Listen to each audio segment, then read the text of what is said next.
All is too little that the world can give. Its power and knowledge are the gifts of time and cannot fill the spirit's sacred thirst.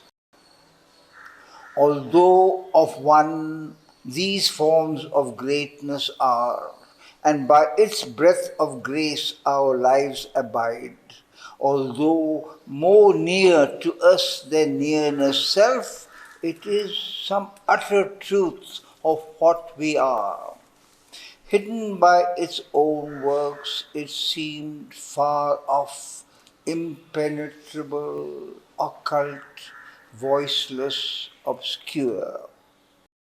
The presence was lost by which all things have charm, the glory lacked of which they are dim signs.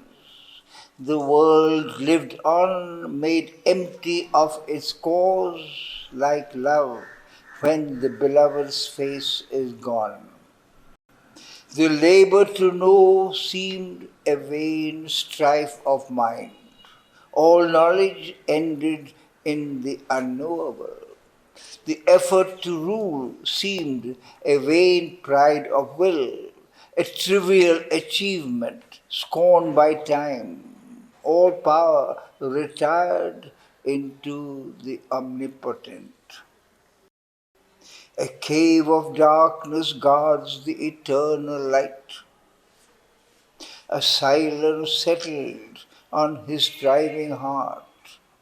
Absolved from the voices of the world's desire, he turned to the ineffable's timeless call. A being, intimate and unnameable, a wide compelling ecstasy and peace felt in himself and all, and yet ungrasped, approached and faded from his soul's pursuit, as if forever luring him beyond. Near it retreated, far it called him still. Nothing could satisfy but its delight. Its absence left the greatest actions dull. Its presence made the smallest seem divine.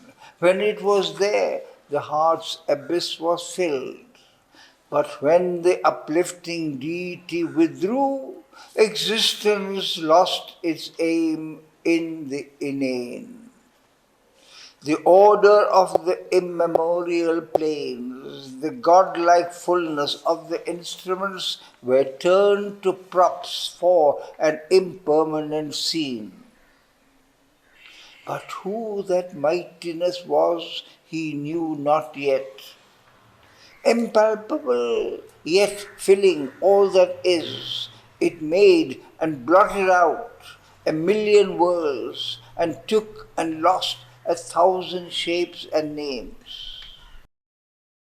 It wore the guise of an indiscernible vast, or was a subtle kernel in the soul. A distant greatness left it huge and dim.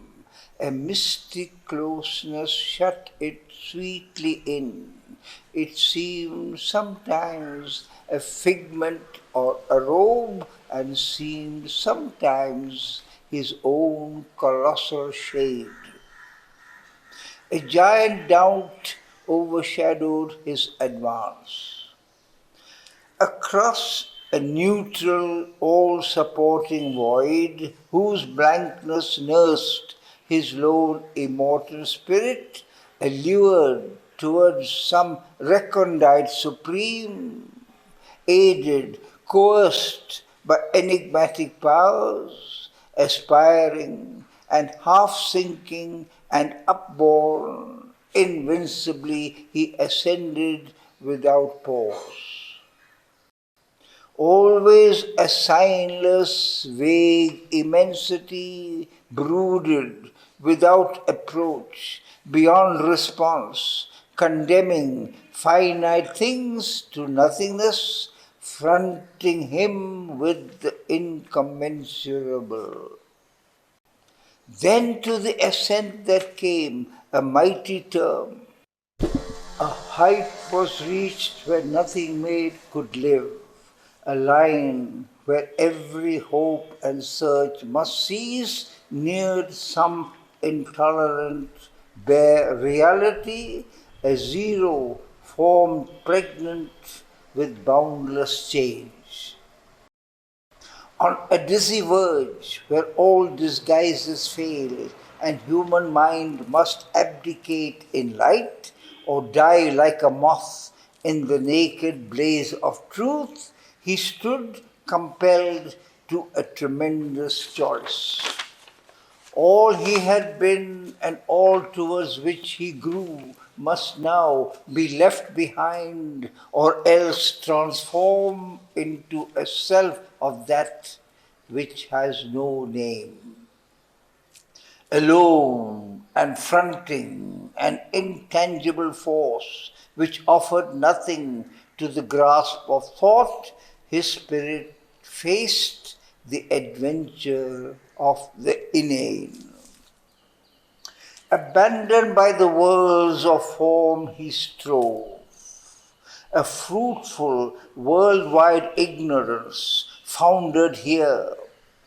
Thought's long, far-circling journey touched its close, and ineffective paused the actor will. The symbol modes of being helped no more. The structures nescience builds, collapsing failed, and even the spirit that holds the universe fainted in luminous insufficiency. In an abysmal lapse of all things built, transcending every perishable support and joining at last its mighty origin, the separate self must melt or be reborn into a truth beyond the mind's appeal. All glory of outline, sweetness of harmony, rejected like a grace of trivial notes, expunged from being silence, nude, austere, died into a fine and blissful nothingness. The demiurges lost their names and forms. The great schemed worlds that they had planned and wrought past, taken and abolished one by one. The universe removed its colored veil, and at the unimaginable end of the huge riddle of created things appeared the far-seen Godhead of the whole, his feet firm based on life's stupendous wings, omnipotent, a lonely seer of time, inward, inscrutable, with diamond gaze. Attracted by the unfathomable regard, the unsolved slow cycles to their fount returned to rise again from that invisible sea. All from his puissance born was now undone. Nothing remained, the cosmic mind conceives. Eternity prepared to fade and seemed a hue, an imposition on the void. Space was the fluttering of a dream that sank before its ending into nothing's deeps. The spirit that dies not and the Godhead's self seemed myths projected from the unknowable. From it all sprang, in it is called to cease. But what that was, no thought nor sight could tell. Only a formless form of self was left, a tenuous ghost of something that had been the last experience of a lapsing wave before it sinks into a bournless sea, as if it kept even on the brink of naught its bare feeling of the ocean whence it came. A vastness brooded, free from sense of space, an everlastingness cut off from time, a strange, sublime, inalterable peace, silent, rejected from it, world and soul. A stark, companionless reality answered at last to his soul's passionate search. Passionless, wordless, absorbed in its fathomless hush, keeping the mystery none would ever pierce, it brooded, inscrutable and intangible, facing him with its dumb, tremendous calm. It had no kinship with the universe. There was no act, no movement in its vast. Life's question, met by its silence, died on her lips. The world's effort ceased, convicted of ignorance, finding no sanction of supernal light. There was no mind there with its need to know. There was no heart there with its need to love. Old person perished in its namelessness. There was no second. It had no partner or peer. Only itself was real to itself. A pure existence, safe from thought and mood, a consciousness of unshared immortal bliss, it dwelt aloof in its bare infinite, one and unique, unutterably soul.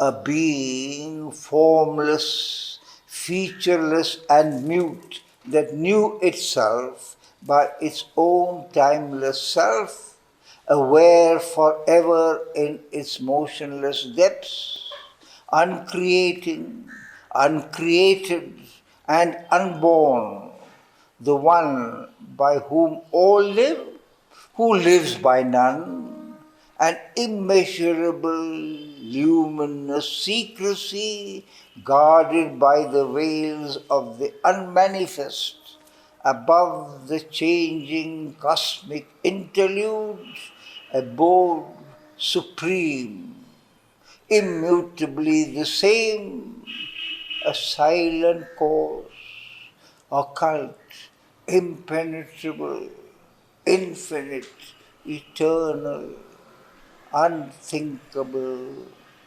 alone.